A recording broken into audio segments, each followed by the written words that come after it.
예수님의 이름에 권세가 있습니다. 여러분 이것을 믿습니까? 여러분 참으로 믿고 의지해야 합니다. 그것을 믿지 못한다면, 예수님의 이름에 권세가 있다는 사실을 믿지 못한다면 우리는 하나님을 참으로 믿고 사는 자가 아닙니다. 입으로만 하나님 전능하십니다, 하나님 위대하십니다, 하나님의 이름에 능력이 있습니다, 여러분 그렇게 말만 하는 건 아무 소용이 없습니다. 마음으로 믿지 못하면 아무 일도 일어나지 않기 때문입니다. 아무 일도 일어나지 않습니다. 왜 내게 능력이 일어나지 않습니까? 내가 예수님을 의지하는데, 먼저는 하나님께 주권이 있다는 사실을 우리가 너무나 자주 잊기 때문입니다. 내가 능력을 행하는 것이 아니라 하나님이 능력을 행하시는 분입니다. 이것을 기억해야 됩니다. 그러므로 내가 기대하는 때에 하나님의 능력이 나타나지 않을 수 있다는 사실을 알아야 됩니다. 내가 기대할 때가 아니라 하나님의 때에 하나님의 주권으로 하나님께서 그 능력을 행하실 것입니다. 사람이 생각하는 것과 하나님께서 행하시는 때가 달랐습니다.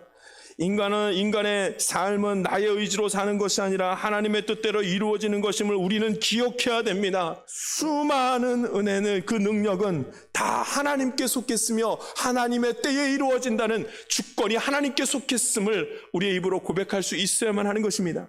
예수님을 믿지 않고 입으로만 예수님의 이름을 부르고 그 능력을 구하는 자는 절대로 그 능력을 받지 못한다는 말씀입니다. 우리에게 가장 자주 일어나는 이유입니다. 입으로만 주님을 부른다는 사실입니다. 예수님을 믿는 자가 그 가운데에 능력을 행할 수 있는 것입니다. 예수님을 믿지 않는데 어떻게 예수님의 이름만 부른다고 그 권세가 그 가운데 나타날 수가 있겠습니까?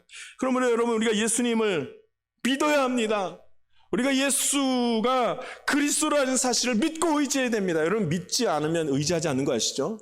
내가 예수님을 의지하지 않는 모습을 가만 지켜보면 믿지 않기 때문입니다. 정말로 믿으면 의지하죠. 하나님은 우리의 믿음을 보시는 겁니다. 우리의 믿음이 견고할 때까지 기다리는 것입니다.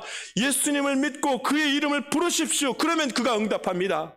예수님을 믿어야 합니다. 그리고 예수님의 이름을 불러야 됩니다. 그 안에 권세가 있습니다. 하나님의 능력이 내 가운데 나타나지 않는 이유는 내가 결단하지 않기 때문에, 믿음으로 살겠다는 결단이 꼭 필요합니다. 마음으로만 결단하는 것이 아니라 믿음의 행위가 필요하다는 말씀입니다. 우리가 믿음의 행동으로까지 나아가지 못했기 때문에, 그래서 하나님의 능력이 나타나지 않는 겁니다. 오직 하나님이 능력이십니다.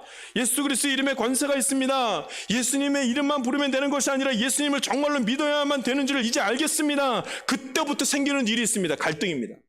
이전 것을 내가 소중하게 여기고 가치 있게 생각했던 그것을 버려야 하기 때문에 이제 갈등하기 시작합니다. 내게 매우 가치가 있었던 일이지만 결코 믿음에 유익한 일이 아니라면 이제는 다 태워버려야 합니다. 그리고 과감하게 예수님을 붙들어야 됩니다. 그 가운데 하나님의 능력이 나에게 나타나는 것을 경험하게 될 것입니다.